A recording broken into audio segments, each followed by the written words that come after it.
విషయం తెలియగానే heart attack అయితే వస్తూ ఉంటుంది. ఇంట్లో ఉన్న వాళ్ళందరూ అయితే హాస్పిటల్కి తీసుకొని వస్తూ ఉంటారు. ఇంతలో డాక్టర్ అయితే బయటకు వస్తూ ఉంటుంది. అది చూడగానే అక్కడ ఉన్న రాజు అయితే మా అమ్మకి ఎలా ఉంది డాక్టర్, ఇప్పుడు బాగానే ఉంది కదా అని చెప్పేసి అయితే అడుగుతూ ఉంటాడు. ఆ మాటలకు అక్కడ ఉన్న డాక్టర్ అయితే ఆవిడికి వచ్చింది మైల్డ్ అటాక్ కాదు, సివియర్ అటాకే వచ్చింది, అందుకే ఆవిడ్ని సీరియస్ గానే ఉంది అని చెప్పేసి అయితే అంటూ ఉంటుంది. ఆ మాటలు వినగానే ఇంట్లో ఉన్న వాళ్ళందరూ అయితే ఒక్కసారిగా షాక్ అయిపోతూ ఉంటారు. ఆవిడ్ని బ్రతికించడం చాలా కష్టం అని చెప్పేసి అయితే అంటూ ఉంటుంది. ఆ మాటలు వినగానే అక్కడ ఉన్న రాజు అయితే చాలా బాధపడిపోతూ ఉంటాడు. ఇంతలో కావ్యని అయితే పక్కకు తీసుకొని వచ్చి చాలా తిడుతూ ఉంటాడు. మా అమ్మకి ఇలా కావడానికి గల కారణం ఎవరు, నువ్వే, ఇదంతా చేయడానికి గల కారణం నువ్వే అని చెప్పేసి అయితే, అసలు నిజం తెలియడానికి కారణం నువ్వే అని చెప్పేసి అయితే తనని చాలా గట్టిగా తిడుతూ ఉంటాడు. ఆ మాటలు వినగానే అక్కడ ఉన్న కావ్య అయితే ఏంటి నన్ను తిడుతున్నారు, ఇలా అపార్థం చేసుకుంటున్నారు ఏంటి అని చెప్పేసి అయితే చాలా బాధపడుతూ ఉంటుంది.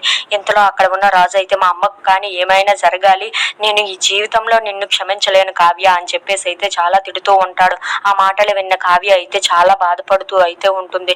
ఇంతలో అక్కడ ఉన్న రాజు మాత్రం ఇలా జరగడానికి మొత్తానికి కారణం నువ్వే కావ్య, నువ్వు ఏం చేసావో నాకు తెలియట్లేదు, నువ్వు ఇలా జరగడానికి అయితే నువ్వే మొత్తానికి కారణం అని చెప్పేసి అయితే అంటూ ఉంటాడు. ఆ మాటలు వినగానే అక్కడ ఉన్న కావ్య అయితే చాలా భయపడిపోతూ ఉంటుంది. If you like this video